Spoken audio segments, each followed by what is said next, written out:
Hume begins section 2 of part 2 of book 1 by saying that objects have relations to each other. An idea might adequately represent its object. If so, then all the relations, contradictions, and agreements that hold between the ideas hold also for their objects. This correspondence between ideas and objects is the foundation of all human knowledge.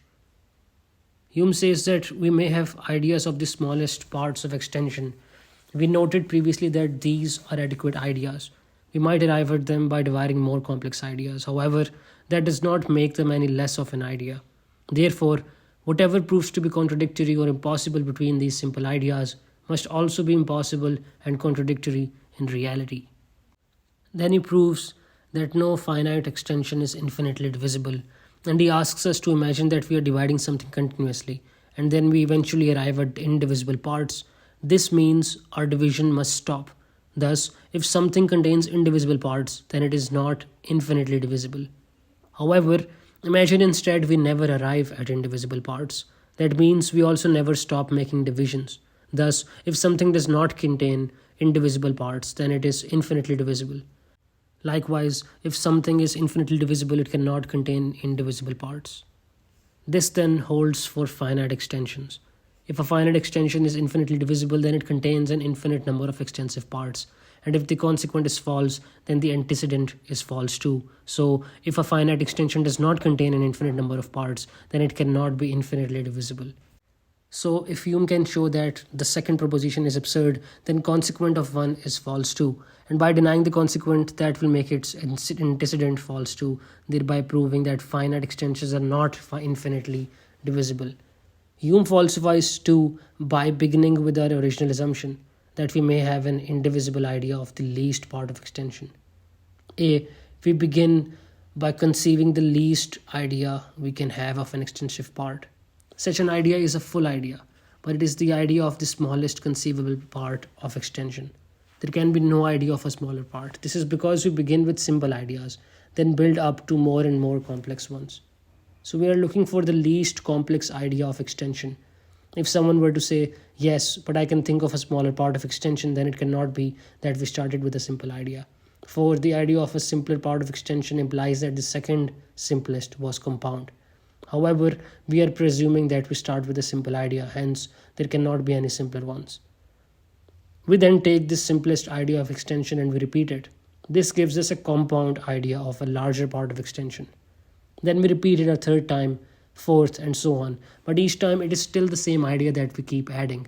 We find that nothing stops us from going on to infinity. If we did go on to infinity, then we would have an infinite number of parts. But then we would also have the idea of an infinite extension. Thus, no finite extension can contain an infinity of parts. For if an extension contained an infinity of parts, it would be infinite and not finite. Hence, proposition 2 is false. But if 2 is false, then so is 1. Hence, no finite extension is infinitely divisible. Hume asks us then to consider 20 men. If only 19 men existed, then 20 men would not exist. All 20 exist only because each of the 20 exists. Suppose we claimed that the quantity 20 exists and the quantity 19 exists, but both have an infinity of parts. Then what would make 20 one more unit greater than 19? So if something has a quantity of 20, it must be made up of 20 indivisible units. Hence, we cannot suppose some number to exist while also denying the existence of indivisible units. If there is quantity, there must be indivisible units. But supposedly extension is a number and it is also infinitely divisible. But if it is infinitely divisible, then it is not made up of units. But numbers must be made up of units. Hence, infinitely divisible extension cannot exist. Some might counter-argue that an extension has determinate parts that themselves have an infinity of subdivisions. But then we are regarding multiplicities as units. So then the 20 men would be one unit and not 20. If we group unities, then they cannot exist by themselves, for their value depends on their constituents. The only unity that can exist by itself is an indivisible unit that cannot be resolved into smaller unities. Hume says that the year 1737 cannot occur with the present year 1738. This is because no matter how contiguous moments of time are, they cannot be coexistent.